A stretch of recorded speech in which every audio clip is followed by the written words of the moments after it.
Good afternoon, students.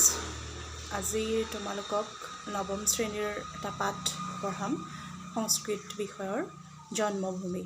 তোমালোকে জন্মভূমিৰ কথা জানা। ভাৰত আমাৰ জন্মভূমি, অসম মাতৃভূমি। এখন তোমালোকে দেখিছা, এখন ভাৰতৰ মেপ। এখন আমাৰ জন্মভূমি।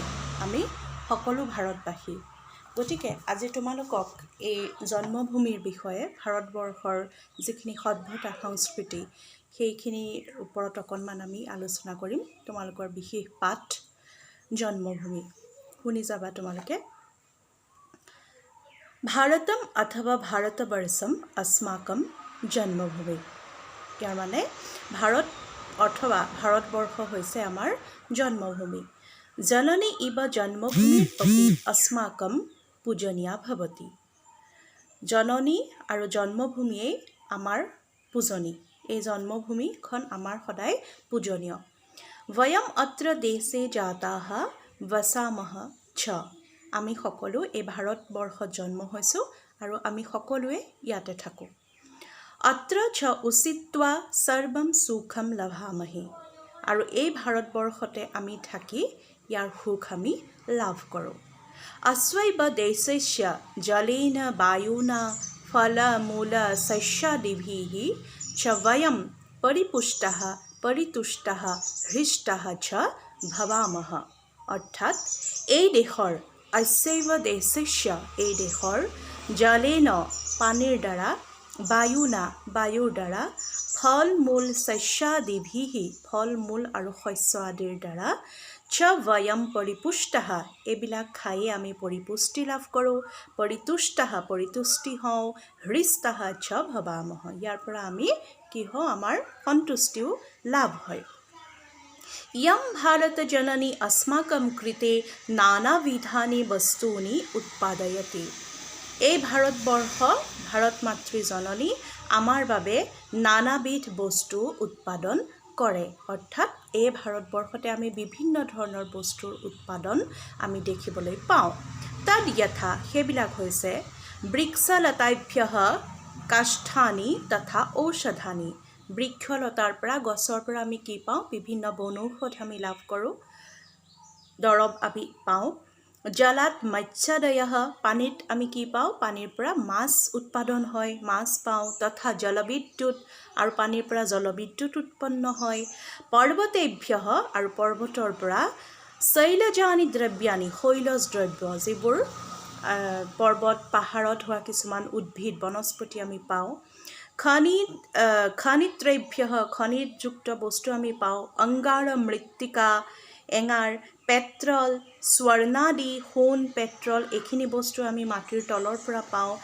বস্তু জাতানি এইবিলাক বস্তু এইদৰে উদ্ভাৱন হয়।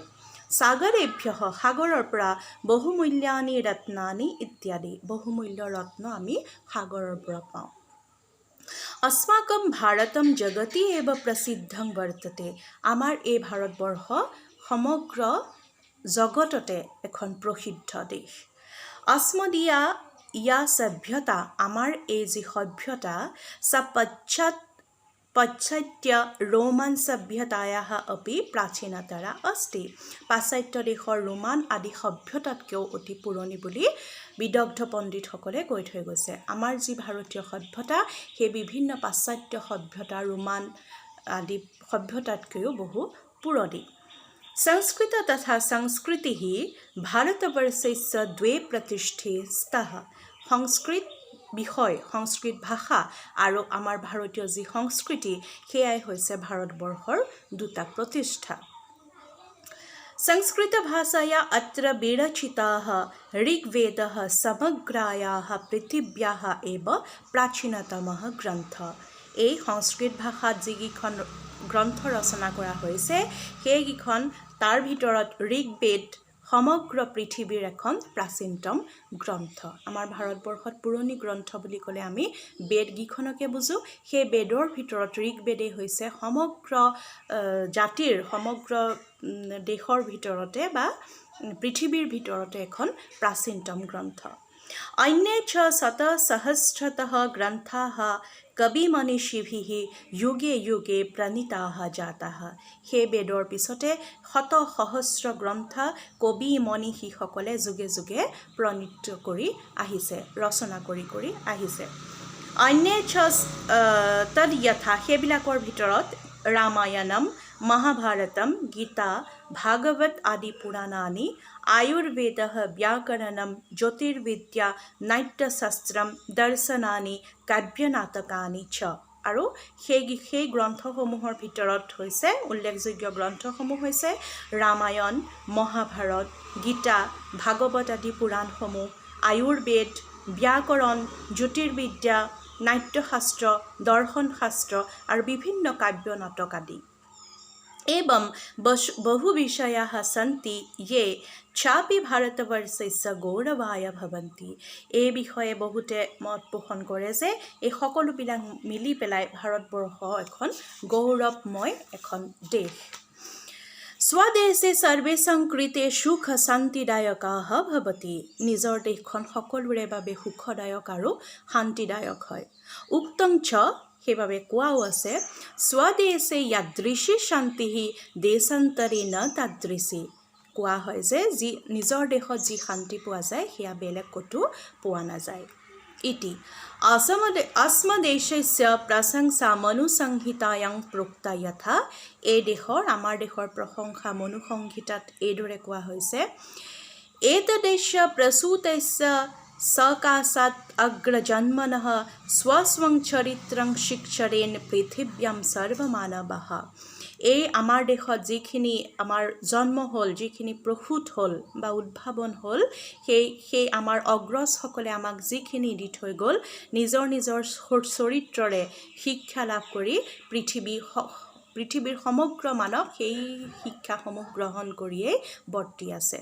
परन्तु एवं गौरव अन्यत्वपि अयम् अस्माकं देशः अन्तर्देशीय नृपतीनां अन्येकात् वैरिभावाच्च। কিন্তু এই দেশৰ গৌৰৱময় অতীতৰ কথা আমি যেতিয়া চাওঁ, এই দেশৰ বিভিন্ন অন্তৰ্দেশীয় বেলেগ দেশৰ পৰা নৃপতিসকল আহি পেলাই আমাৰ দেশৰ লগত বৈৰীভাৱ বা শত্ৰুভাৱ কৰি থৈ যোৱাও আমি বুৰঞ্জীত পাওঁ।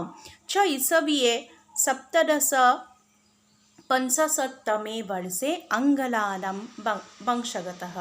এই তেতিয়াই আহোমসকল যোৱাৰ পাছতে ইংৰাজসকল আহি পেলাই আমাৰ ভাৰতবৰ্ষত থিতাপি লৈছিল। আমি সকলোৱে এইখিনি কথা জানো। অনন্তৰম খ্ৰীষ্টীয়ে ঊনবিংশতম ৫৪তমে বৰ্ষেষু ভাৰতবৰ্ষः পুনঃ স্বাধীনতাম অলভত। তাৰ পাছত খ্ৰীষ্টীয় 1947 চনত আমাৰ ভাৰতবৰ্ষই পুনৰবাৰ স্বাধীনতা লাভ কৰে। স্বাধীনতা अस्माकं জন্মগত অধিকাৰ। স্বাধীনতা হৈছে, স্বতন্ত্ৰতা হৈছে আমাৰ দেশৰ জন্মগত অধিকাৰ। वयं भारतवर्षस्य सन्तानः सर्वदा सर्वोपायै शत्रुभ्यै देशमिमं रक्षिष्यामः। আমি সকলো ভাৰতবৰ্ষৰ সন্তান হৈ পেলাই সদায়ে সকলো প্ৰকাৰ পৰা, সকলো বিভিন্ন ধৰণৰ শত্ৰুৰ পৰা আমাৰ দেশখন বচাবলৈ আমি চেষ্টা কৰিব লাগে, ৰক্ষা কৰিবলৈ চেষ্টা কৰিব লাগে। ঐশ্বৰ্য গৌৰৱম সৰ্ব ধৈৰ্যতুম যত্নং কৰিষ্যামः। আমি ভাৰতবৰ্ষৰ যিখিনি গৌৰৱ, সেই গৌৰৱখিনি সদায় ৰক্ষা কৰিবলৈ আমি চেষ্টা কৰা উচিত। উক্তং চ, কোৱা আছে, স্বৰ্গীয়তঃ ডক্টৰ মুকুন্দ মাধৱ শৰ্মা মহাভাগৈ। ডক্টৰ মুকুন্দ মাধৱ শৰ্মাদেৱে কৈ গৈছে, কাম্যম সদা স্বদেশস্য গৰিমা লঘিমা নহি। আমাৰ দেশৰ, নিজৰ দেশৰ কেতিয়াও গৰিমা লঘিমা হোৱাটো আমাৰ কামনা নহয়, আমি কেতিয়াও সেইটো কাম্য নকৰোঁ। মহাত্মা স ভৱেৎ য়হ স্যাৎ দেশ সেৱা পৰায়ণঃ। মহাত্মাসকলেও সেই দেশ সেৱা পৰায়ণ কৰিয়েই, দেশ সেৱা কামত ব্ৰতী হৈয়ে তেওঁ মৃত্যুগামী হ'ল বা পৰায়ণ কৰিলে। अस्माभिः সৰ্বদা স্মৰণীয়ং য়ৎ। আমিও সেইবাবে সকলোৱে এই কথা মনত ৰাখিব লাগে যে ভূমেৰ গৰীয়সী মাতা স্বৰ্গাদুচ্চতৰঃ পিতা জননী জন্মভূমি চ স্বৰ্গাদপি গৰীয়সী। যিদৰে ভূমিৰ ভিতৰত মাটিৰ ভিতৰত মাটিতকৈও গৰিয়সী মানে মাটিতকৈও বেছি শ্ৰেষ্ঠক আমি কাক কওঁ আমাৰ মাতৃ আৰু স্বৰ্গাত উচ্চতৰঃ পিতা স্বৰ্গতকৈও উচ্চ স্থানত কোন থাকে পিতা থাকে জননী জন্মভূমিচ্চ স্বৰ্গাদপি গৰীয়সী সেইদৰে জননী আমাৰ স্বৰ্গতকৈও গৰীয়সী অৰ্থাৎ স্বৰ্গতকৈও শ্ৰেষ্ঠ